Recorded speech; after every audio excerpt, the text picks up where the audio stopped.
Monday afternoon at 3 p.m. Pacific for Inner Voice Heartfelt Chat with Dr. Foojan. Dr. Foojan has a direct approach to getting you to free your mind. Inner Voice is a live call-in show where you can chat about your life and all that matters to you in your relationships. Inner Voice Heartfelt Chat with Dr. Foojan, Monday afternoons at 3 p.m. Pacific on Smart Talk, KMET 1490 AM, and on the Internet stream. The Inner Voice Show is a dialogue between the host and the listeners about their relationships. This show is not an attempt to assess, diagnose, or treat any mental health or illness condition. Please consult your physician, psychiatrist, or psychotherapist for personal matters.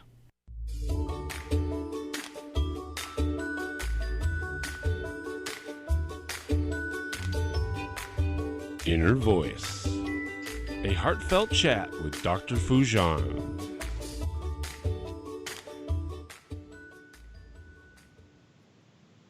Hello, everyone. Welcome to the Inner Voice Show. I'm Dr. Foojan Zeine and have Sean in studio. This is an opportunity for us to chat today about you, about your life, about your comments, about your relationship, and what matters most to you. Now, in this show today, I will bring you the latest research about marriage, and I will talk to an expert, Dr. Robert Johansen, who's also the author of the book, Making Love. Yes, you heard it right. Making Love. And we're going to then take your calls to hear your comments, your questions, and hopefully we'll be able to have an amazing chat together. So call the studio line 951-922-3532. We'll be right back.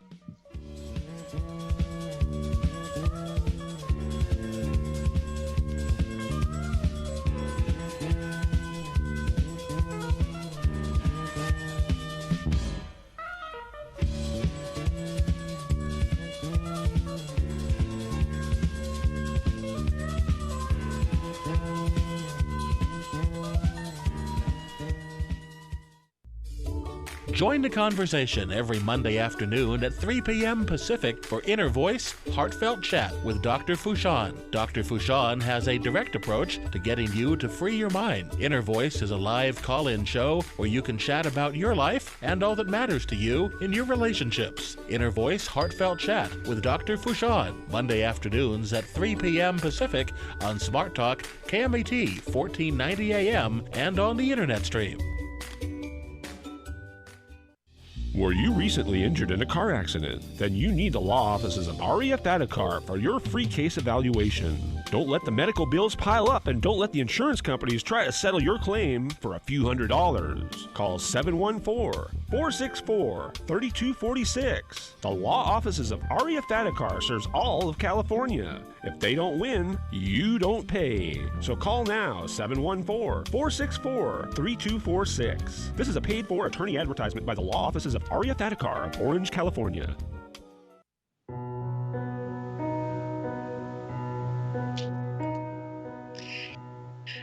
So we have 8 facts about love and marriage in America.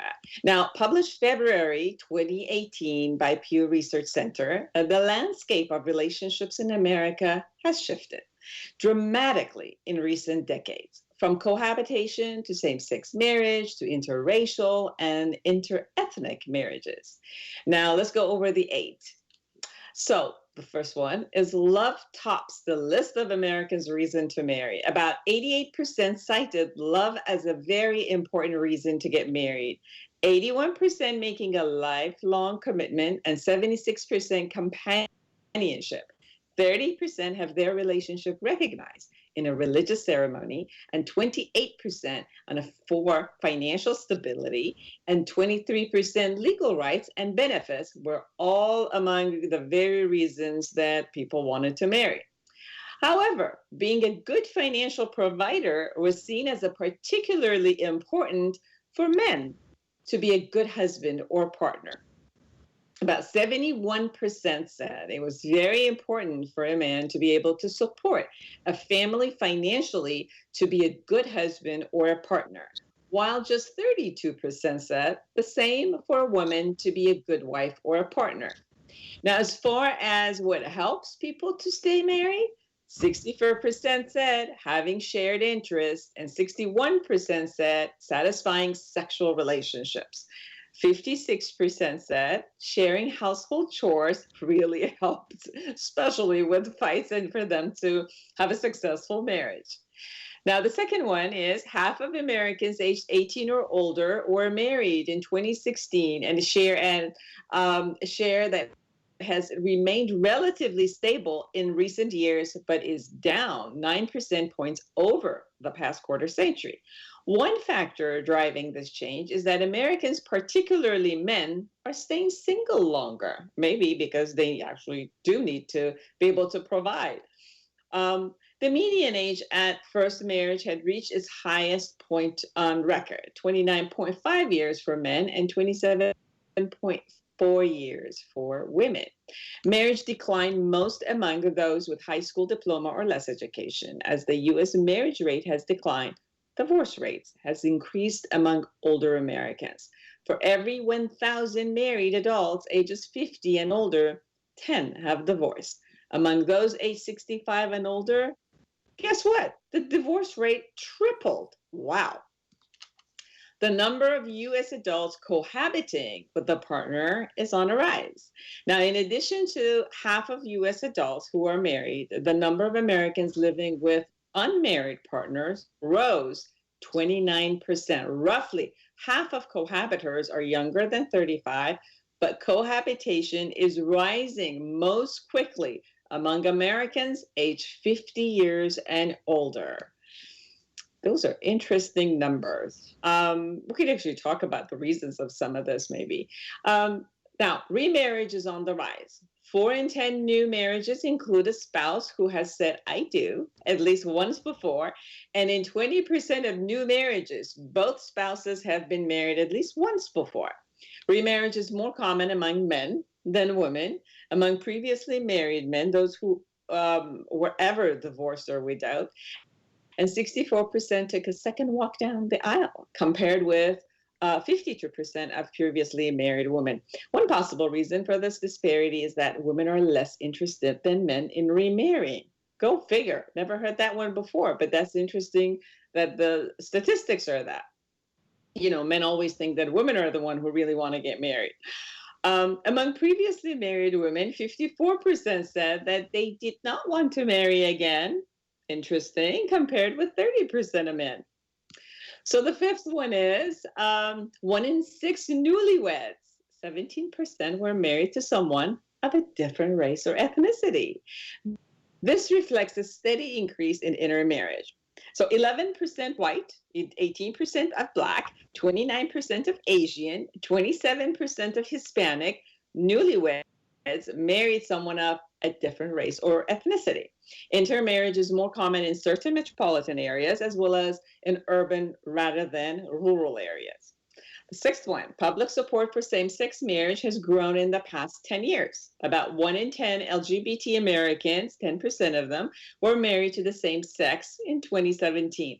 Now, a majority, 61% of all same-sex couples who live together are married now.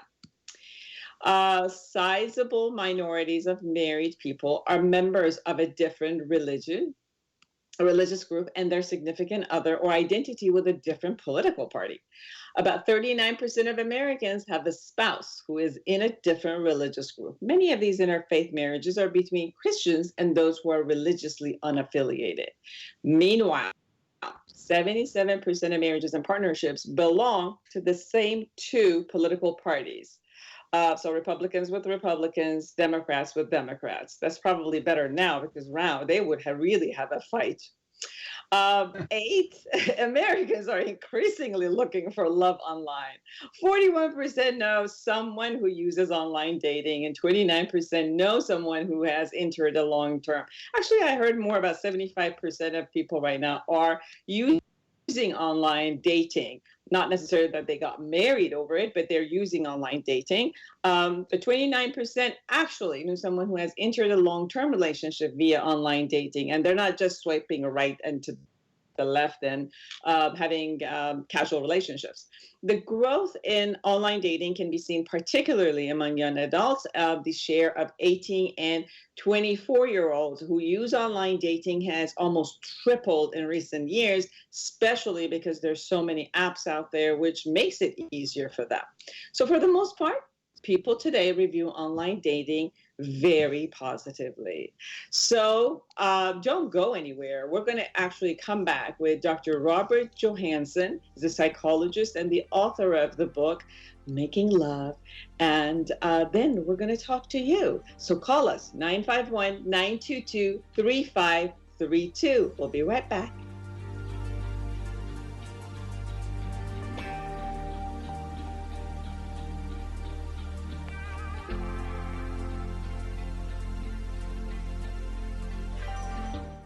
Dr. Foojan Zeine is a psychotherapist, a marriage and family therapist, and a life coach with more than 27 years of experience. She is the author of the Awareness Integration Model, which has been researched and published in numerous international journals. Dr. Foojan has offices in Beverly Hills, Irvine, and Woodland Hills, California, and also consults online and by telephone.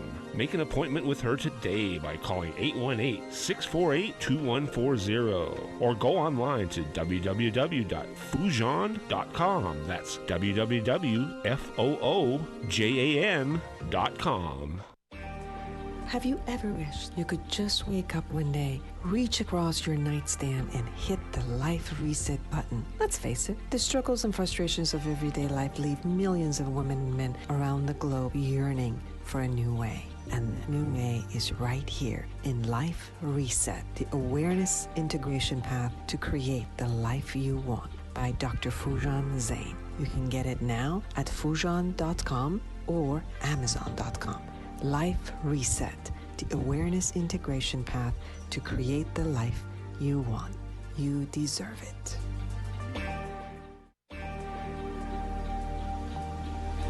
Well, welcome back to the Inner Voice Show. I'm Dr. Foojan Zeine, and I'm so excited that I get to talk to Dr. Robert Johansen. He's a psychologist who has been in private practice for approximately 40 years and co-founded Cerrito Psychological Center.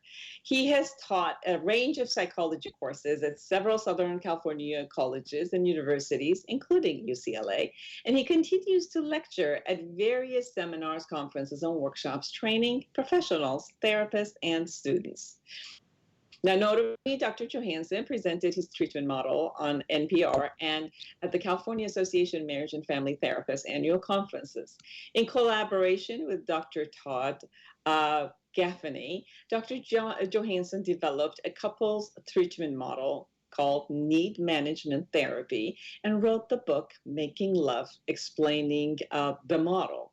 I have actually met Dr. Johansen first time when he was presenting his model at the MFT seminars, and then have had the privilege of having him on my television shows a couple of times. So I read the book. It's an amazing book, so I really recommend it to all of you. You can get it from Amazon.com. And we have the opportunity to talk again. So welcome to the show, Dr. Johansen. Thank you very much, Foojan. And thank you for that kind introduction. Oh, of course.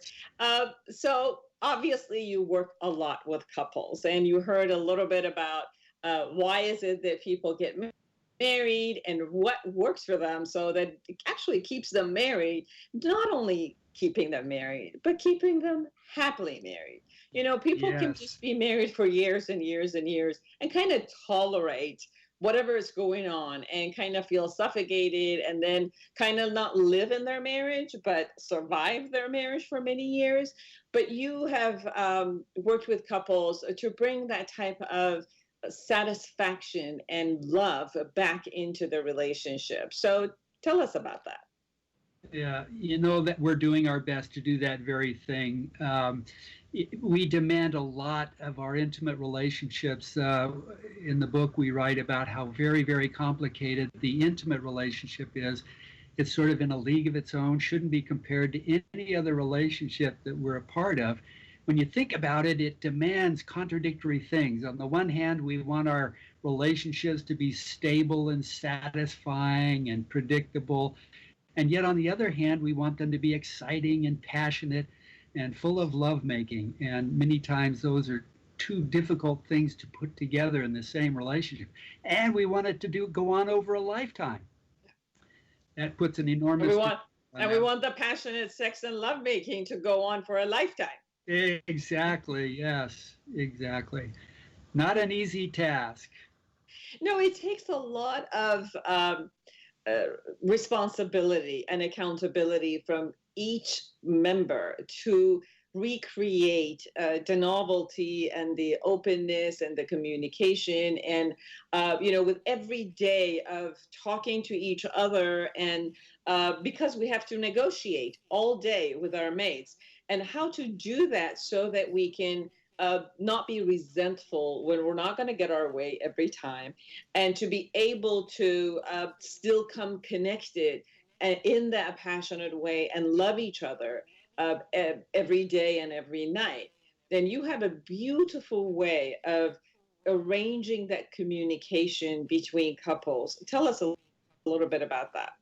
Yeah, thank you, Foojan. I'm glad you feel that way about it. We're pretty confident in it ourselves. We take a basic idea, like how do we learn to love ourselves? How do we learn to love others? And a lot of that occurred in our first relationships. Of course, that's with our parents, those that gave us care early on.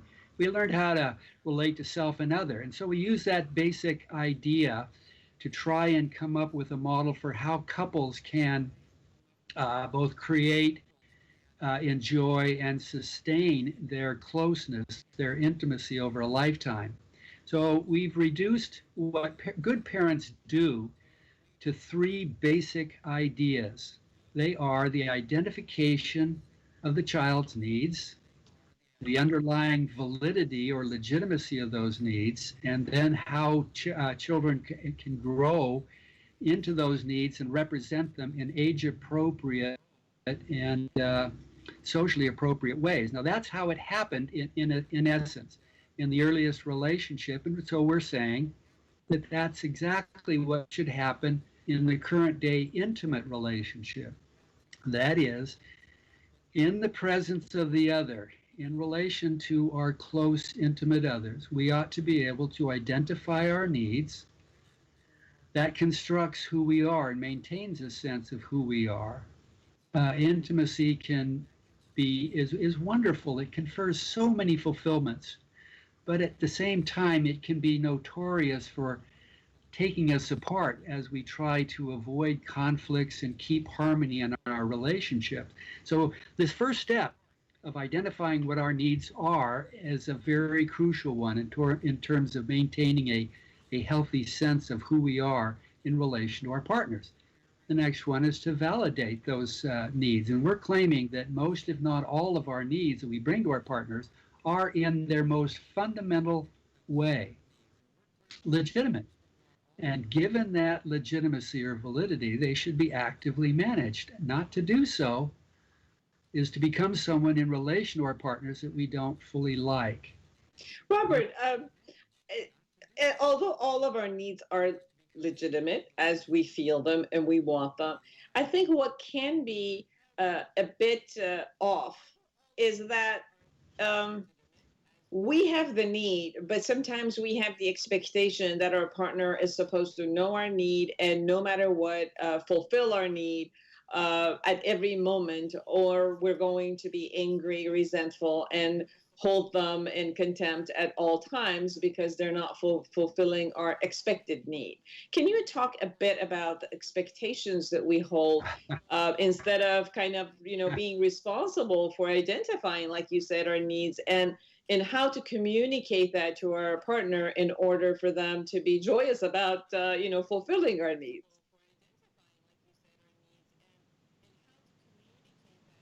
Did we get frozen?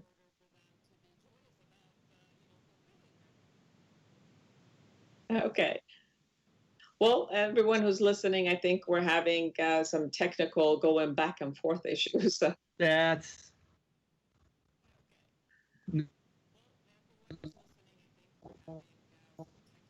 I think we hear him from another planet at this point. So Okay.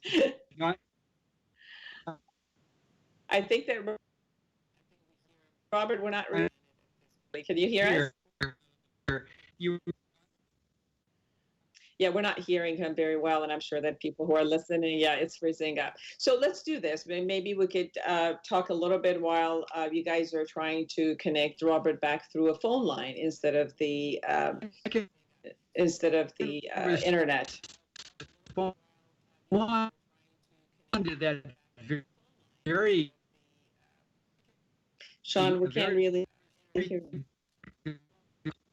Yeah, we're having a hard time to hearing you. Okay, so I'm going to continue talking while the voice is going to be cleared up. Hopefully, Dr. Robert Johansen can call the studio instead of the.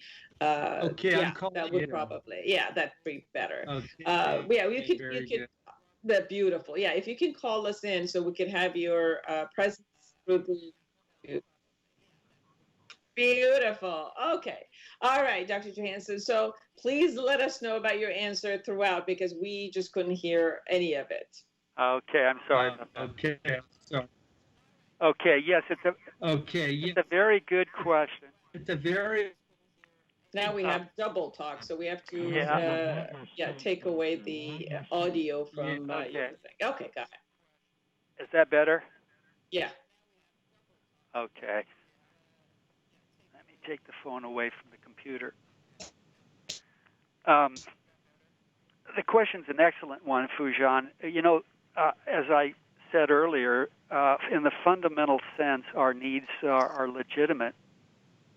Sometimes people question me on that, but if you look at the deepest level, an example would be had a young woman come in who was very, very jealous, and to the point where she was stalking her boyfriend, and she presented for therapy, came in for therapy, and was very, very embarrassed by the reason for coming in. And when I mentioned that in the fundamental sense, her need was legitimate, she said, "What? How could that possibly be?" And I pointed out to her that her jealousy and her stalking are certainly not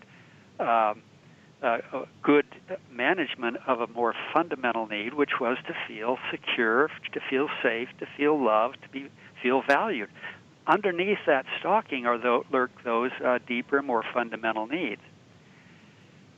So it's not the fact that we bring to our partners fundamentally illegitimate needs, it's the fact that we mismanage those, and one of the reasons we do that is because the need is indeed valid in the I think you're saying an important factor to distinguish, though. I think that you're talking about underneath some demand that we might have from our mate, there is a fundamental, pure, original need. So if we can, which they do in therapy with you, if we can identify that fundamental one, then we want to find better ways of communicating and managing the fundamental versus a person thinking that what I'm demanding at this point is legitimate, right? Exactly. The most common one that I get in the treatment process is people have this basic need to be respectfully, sensitively understood by their partner. Ironically, when they feel that they're not being understood, however they frame up their need in some form of communication, when they feel they're not being understood, they become angry at their partner. Because after all, their need to be understood, respectfully understood, sensitively understood, couldn't be more legitimate. Right. But when they get angry, they mismanage that need to be understood, and then they bite the hand that potentially would feed. They alienate their partner. Their partner becomes defensive, and now we have set the stage for the next marital war. Mm-hmm. Yes, so it's important for each person to become aware of, for example, when you talked about jealousy or demands that they have, or somebody can be tired. We talked earlier about how important it is for people to feel fair in the way that in the relationship they're taking on responsibilities and chore. So any type of need that is underneath it, if it can be shared in a positive way, then there's a beauty that can come because your mate can understand and would love to satisfy it and fulfill it, versus when it comes out as a demand or an attack. Exactly.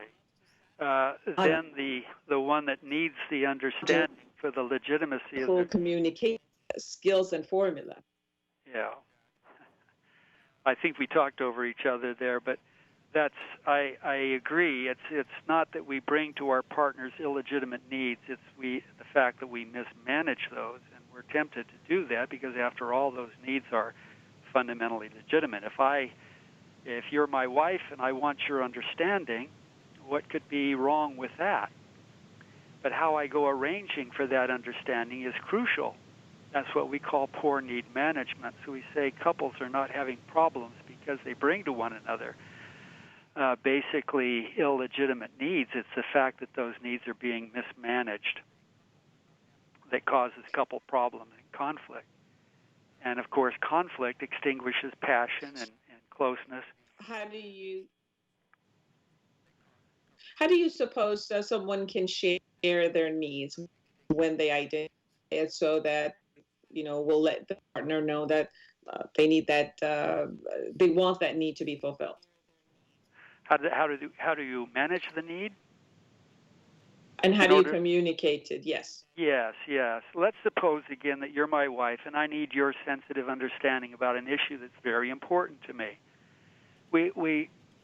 We often talk about intimate relationships requiring work. If they're going to pay off in the myriad fulfillments that they can provide, we have to work at it. So here's one way that we're proposing that be done. Let's suppose I need your understanding about something very important to me. I've had a conflict at the office, let's say, and I need your understanding so I can feel supported and for the difficult experience I've had. So when I approach you, I'm ready to have your understanding and support. You may not be ready. So I must first set the stage. I've identified my need to get your support. Is it legitimate? Of course it is. But now I have the task of managing it in a way that will create the most effective audience in you, my partner. So we suggest that we invest a little bit of respect in our partner to begin the conversation. This takes time and energy. I may do that by asking if you, in a simple way, do you have a moment that we can talk about something very important to me? Notice what I'm doing here is I'm giving you a yes or no option. That shows you respect. If I merely come up, as you pointed out, Foojan, if I come up and say, I need a moment. I've got to talk to you. Something horrible happened at the office. Well, I'm under-respecting you and over-respecting myself. That can create a tension between us right from the beginning, and the communication can break down. On the other hand, if I invest a few moments of other respect, I respect you, my partner, then I'm elevating the chance or making it more likely that you'll be willing to listen to me because I've first shown you respect. A simple analogy is if I go to the local bank, I can't take money out of that bank unless I first put money into the bank.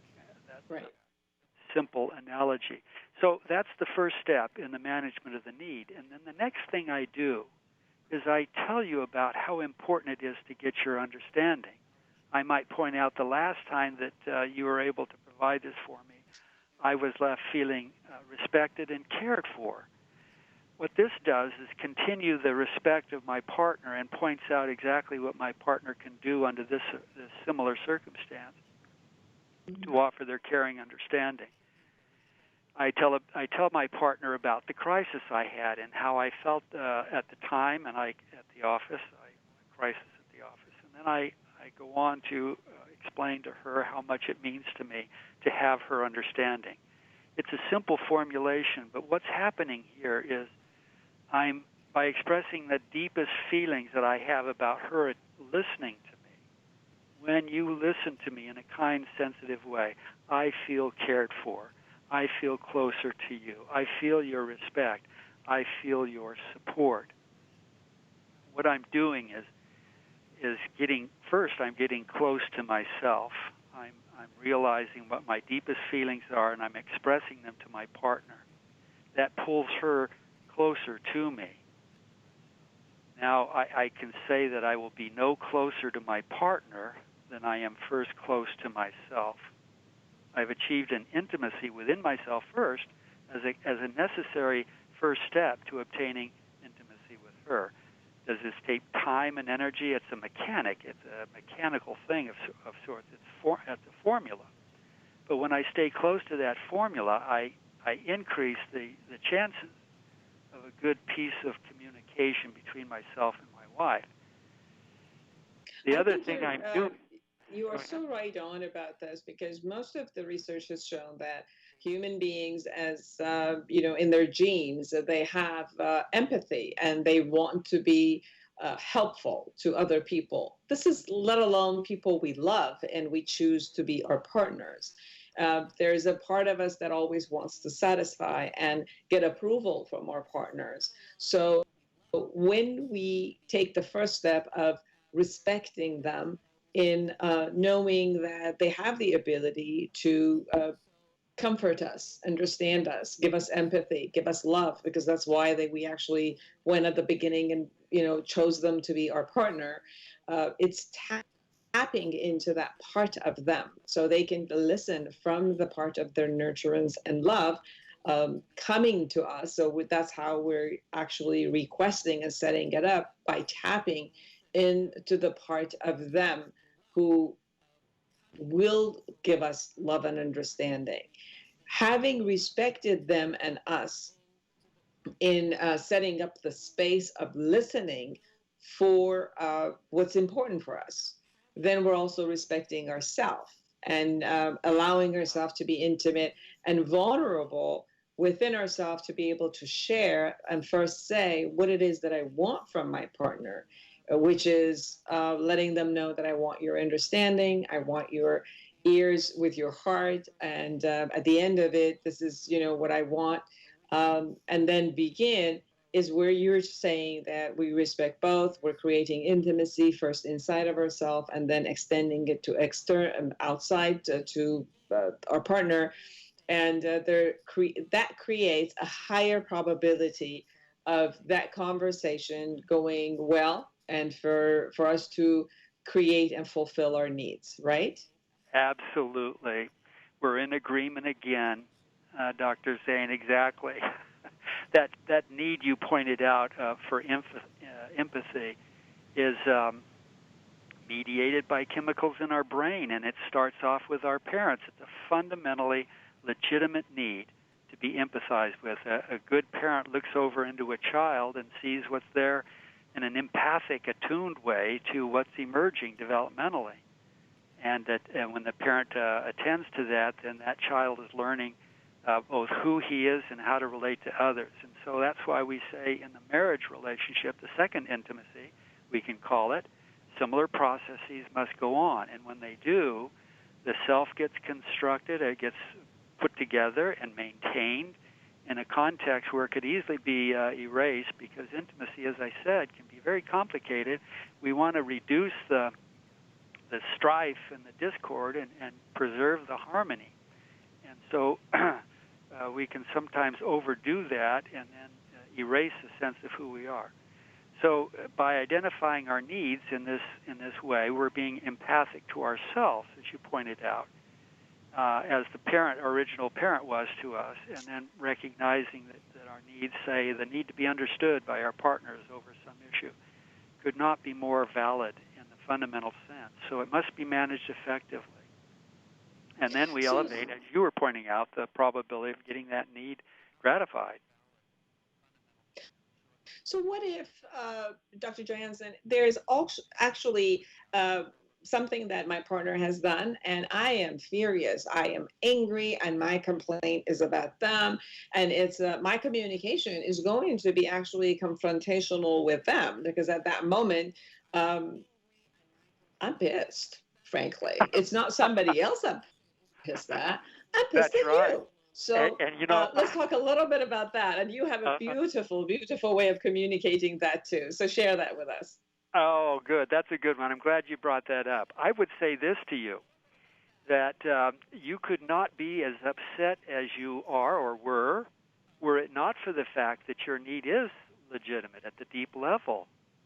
Would you expect all that upset if it weren't if your need were not legitimate?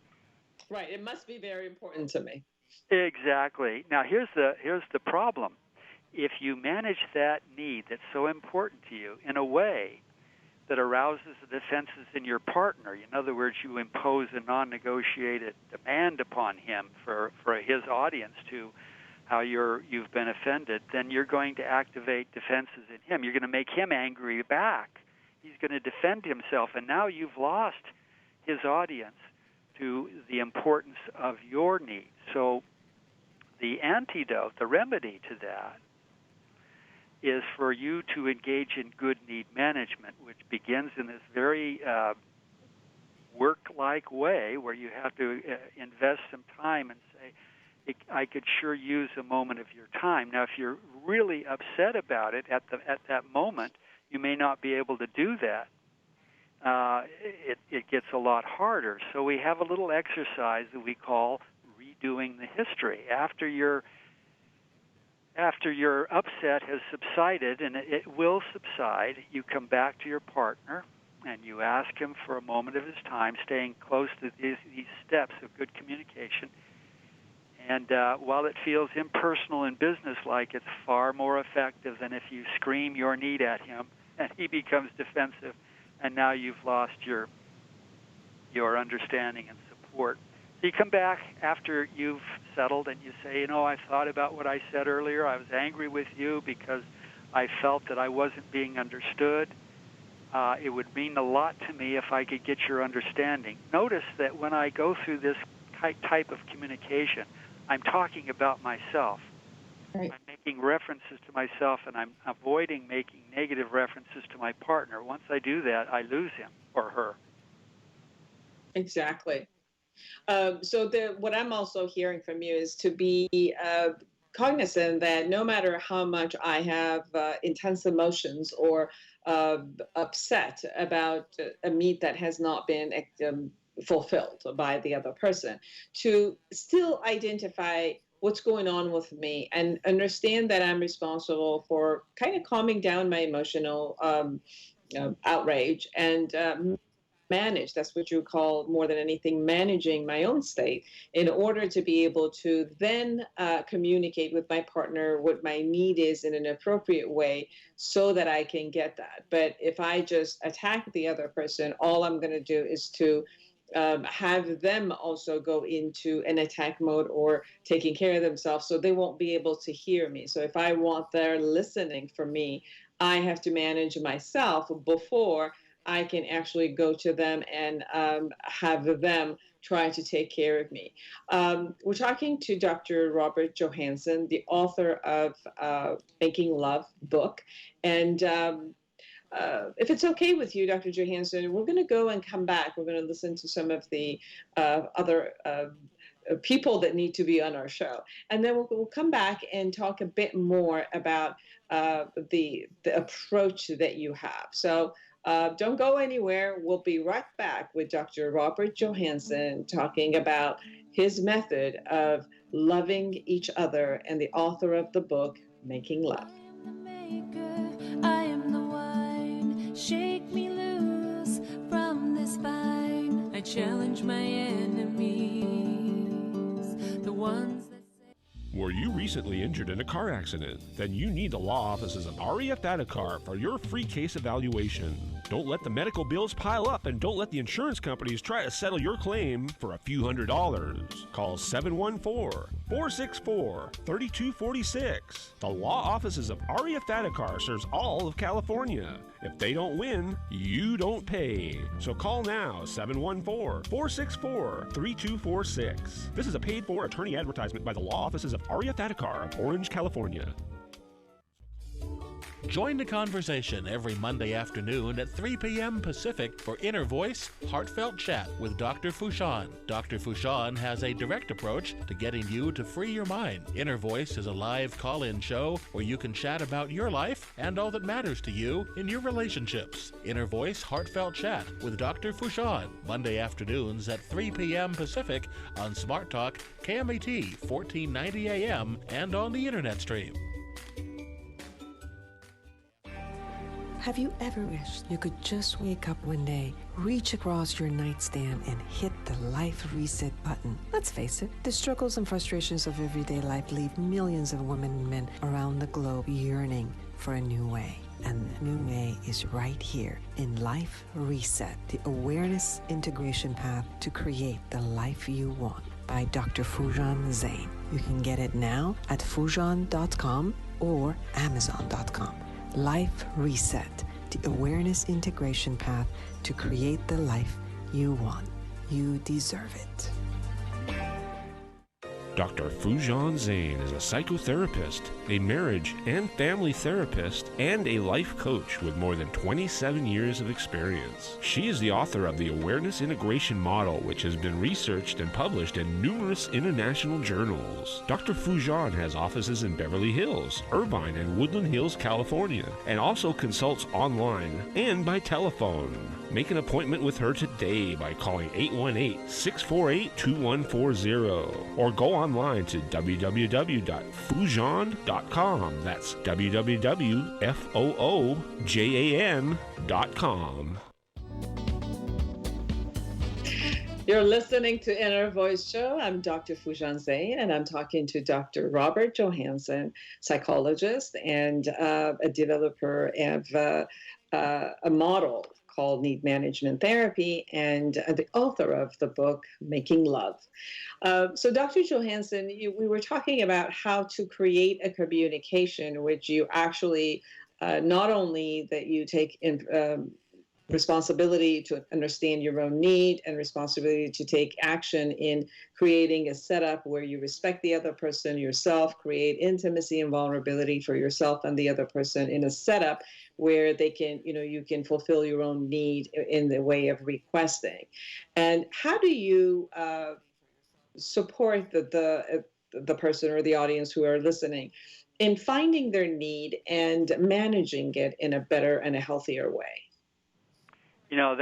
That's a good question too. You certainly can't manage what is not known. So we often help people direct them by virtue of their feeling. What do you feel strongest about? Most of the time, people can first identify strong feelings, and then we try to point, gently nudge and coach and point out that there are deep needs that are fueling or generating those needs, and those needs are those feelings, and those needs that are generating those feelings should be identified. In doing that, again, the self comes together in this very difficult relationship, most complicated relationship, intimacy. So they are, as we pointed out, fundamentally legitimate, and so they should be actively managed. Now, the way you were defining things just moments ago, it may sound like this is very self-centered, and it is, but in the positive sense of self-centeredness. How can I be expected to create and maintain a love for my partner if I don't like the person I am in the presence of my partner, in the potentially fulfilling and complicating presence of my partner? So, ironically or paradoxically, that is, when I am someone I like in relation to my partner, I am much more inclined to be kind and respectful of my partner because it works for both of us. Right. Right. So it actually takes a lot to respect ourselves, love ourselves, know what it is that we want, know that we have the right to fulfill our own needs, and that other people are not out there to, um, they're not expected to fulfill, but they are the people who are going to fulfill. So it's how is it that I can create the space for them to fulfill? And then what are the prerequisites for that to happen is knowing what my needs are. If I need safety, if I need love, if I need someone to be with me and hold me, if I need understanding, if I need excitement, I need something novel, I need some that for us to do something that makes me, for us to rest. But you two components. One, how do I take care of myself, and then how do I communicate it lovingly to the person who's in my world in order for us to do that. There's also this piece of listening, because like you said, is not the world and my marriage is not all about me, of course, although I want it to be, but it's also how I listen to the needs of my partner, because their needs always have to, or I would attempt to hopefully be able to fulfill their needs. Can you also talk a little bit about that in a few minutes that we have left, in how to have that kind of a loving and compassionate listening, how to take it when our mate comes forward with their needs in front of us and we're not ready for it, or we might feel guilty about it, or we just don't want to fulfill their need because it doesn't fit with ours. How do we handle that? How do we handle differences between our needs at a given moment? Your need might conflict with mine or be at variance with it. To respond to the point about listening is an act of caring and respect for the other. And our model builds that in on the first step of how we manage our need or represent our need to our partner. Remember, we ask for our partner's time. We listen to what their current agenda is, what they expect to be doing in the moment. We show respect for that. That's a form of listening. And listening can be categorized or subsumed under the larger idea of respect. It's one form of showing respect for our partners, to listen in a sensitive, attuned sort of way. When we do that, we are contributing to the health of the relationship, the moment-to-moment health of the relationship, which is always changing by virtue of how well we manage the needs we bring to each other. So when I listen, I'm showing respect for my partner. I'm investing in them and increasing the chance that they will do the same for me. Now, here's another point in all of this that I think you've touched upon, and that is another component of this model that we're talking from, need management therapy. A component to it means a critical component means that I place the moment-to-moment health of my relationship in a higher priority, position of higher priority. That's my number one priority, over getting my immediate personal need gratified. When I do that, I'm actually meeting high needs within myself. The need for a good, stable, satisfying relationship should take precedence over any immediate personal gratification of my needs. So I do that when I show respect for my partner. Now here's the magic in all of this. When I do that well, I actually increase the chances of my partner gratifying my needs, because partners who are mutually respectful of one another are more likely to gratify each other's needs, even when those needs are incompatible or at odds with each other.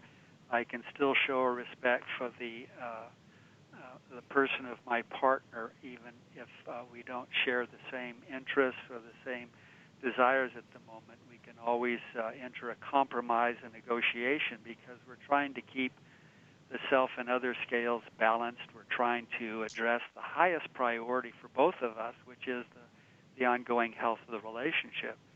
Staying close to these steps ensures that.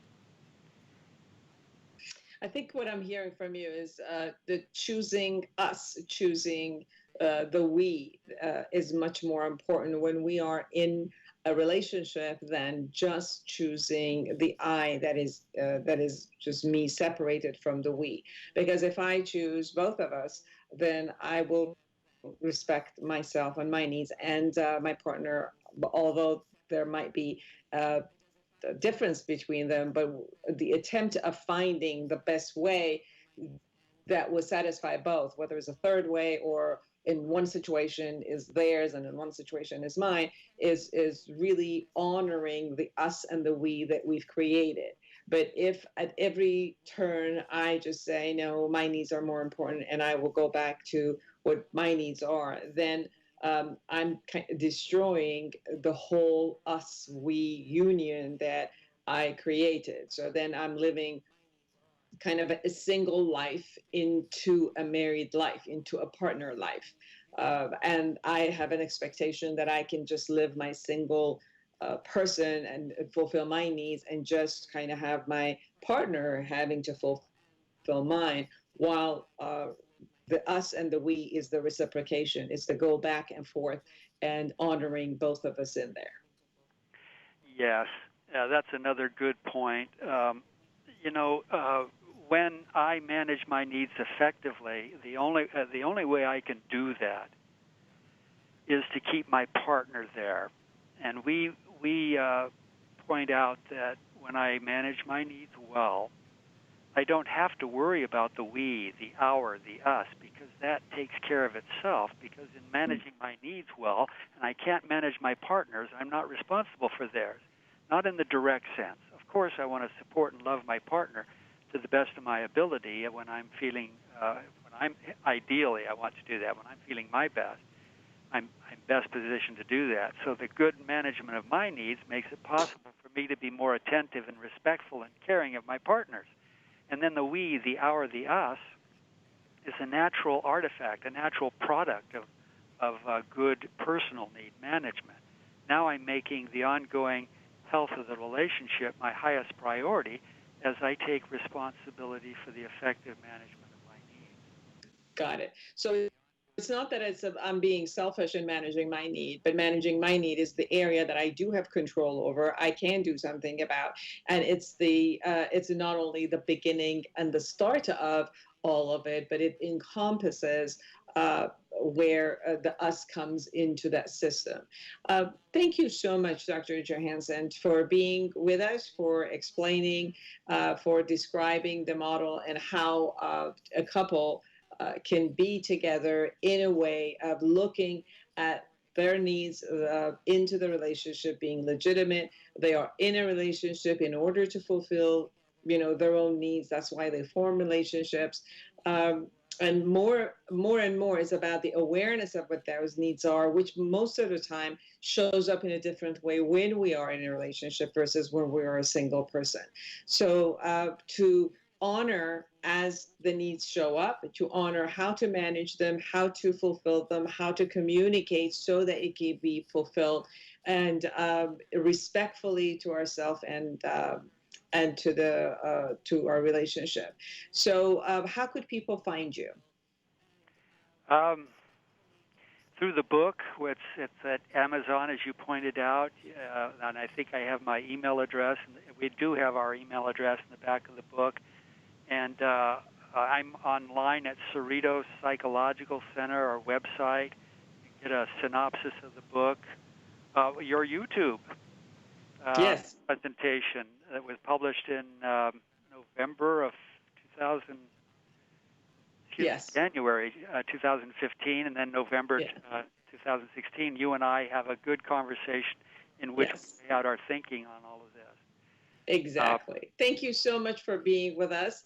And it's been a pleasure talking to you again. And yes, everyone, you can also go to my YouTube channel. And I've had 2 other face-to-face conversation with Dr. Johansen, which you're more than welcome to also listen to that. We didn't get a chance to talk to some of you, and sorry about that. We're having a juicy conversation. A couple of people called and had to hang up, but we do want to talk to you. We'd love to talk to you. So come back on next Monday at 3 o'clock and be with us, make the phone calls, call the studio line so we can have a chat with you. If you need to, call me or actually email me with some of your questions or conversations you want to hear.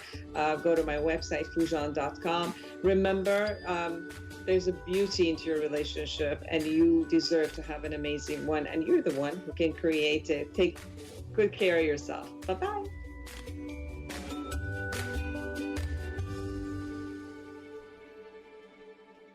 The Inner Voice Show is a dialogue between the host and the listeners about their relationships. This show is not an attempt to assess, diagnose, or treat any mental health or illness condition. Please consult your physician, psychiatrist, or psychotherapist for personal matters.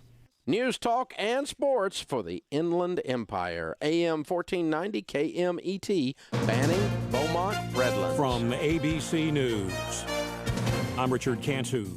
Speaking alongside Russian leader Vladimir Putin, President Trump openly questioned